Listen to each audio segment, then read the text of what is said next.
Have you been poked today? No, wait. Because in this video, I'm talking about the xDuoo Poke 2 headphone amp and DAC. Let's get it.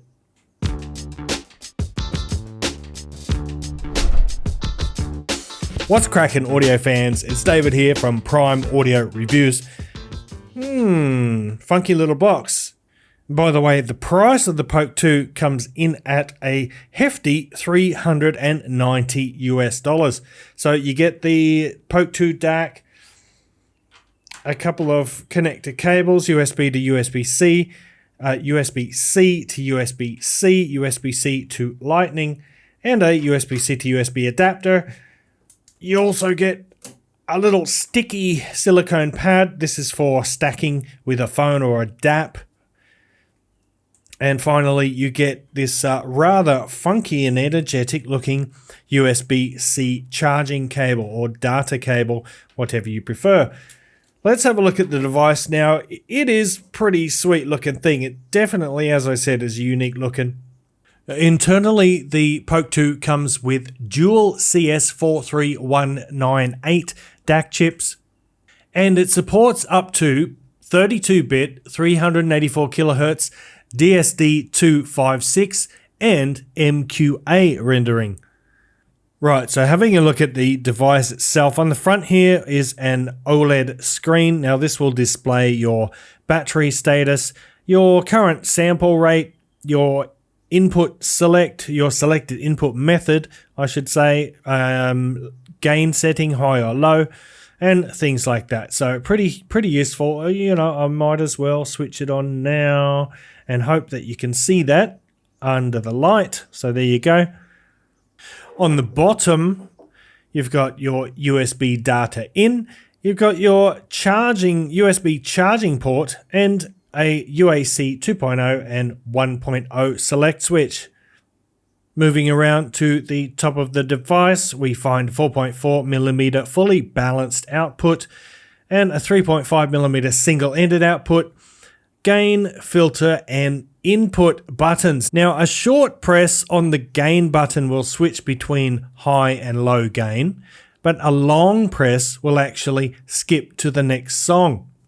Likewise with the filter button here, a short press will change between the two digital filters, fast and slow, while a long press will go back to the previous song.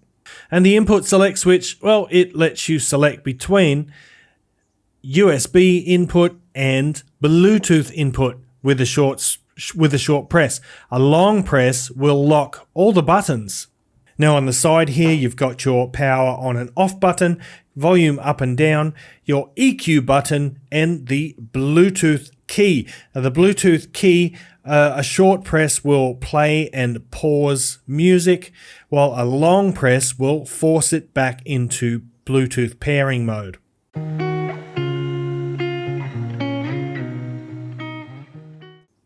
Now, there are 3 different EQ presets. You get pop, movie, and game, I believe. And on top of that, you can also adjust the tone settings. So you can change the bass and the treble separately, minus or plus 10 decibels each. So you get a huge level of audio customization with this device. That pretty much covers the controls. I will say one of my gripes is this input select button is far too easy to press. I much prefer the old switch that was on the original Poke model. So I wish they'd change that up, because it's a real pain if it's in your pocket or you're just handling it. You're listening to music via USB or Bluetooth. Press that button by accident and guess what? You're disconnected. The music stops.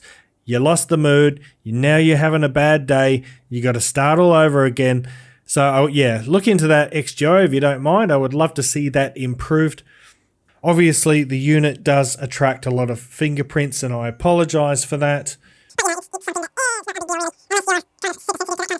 Before we talk about the sound, let's go over the output power, because it is quite impressive for such a small device. From the 3.5mm single-ended output, we are looking at 340 milliwatts at 32 ohms, and for the balanced output, that goes right up to 700 milliwatts at 32 ohms. So this little guy can fairly easily power any headphone that you throw at it.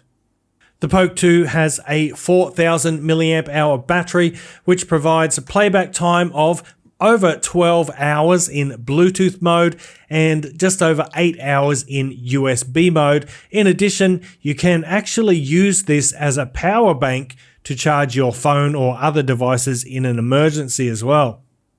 So this guy works with a whole bunch of different things. You can use it with the Nintendo Switch, PlayStation, Xbox, PC, MacBook, Android phone, iPhone, all those things. It works fine with all of those. The unit has more than enough power to push every headphone in my collection. The noise floor is inaudible to my ears, even with sensitive IEMs. Using the 4.4mm balanced output, the sound gains even more clarity and spaciousness, but the 3.5mm single-ended output is no slouch either, and it also sounds really nice. As I expected, and as I was hoping, the Poke 2 inherits xDuoo's house sound, and that means it's vibrant, dynamic, and it's punchy. The Poke 2 is expressive, and it showcases the signature xDuoo sort of muscularity in its presentation. Paired with a high fidelity IEM like the LZA7 here, for example, the dynamic range and attention to detail are apparent. The soundstage is large but well structured, and the instrument separation is superb, especially from that balanced output.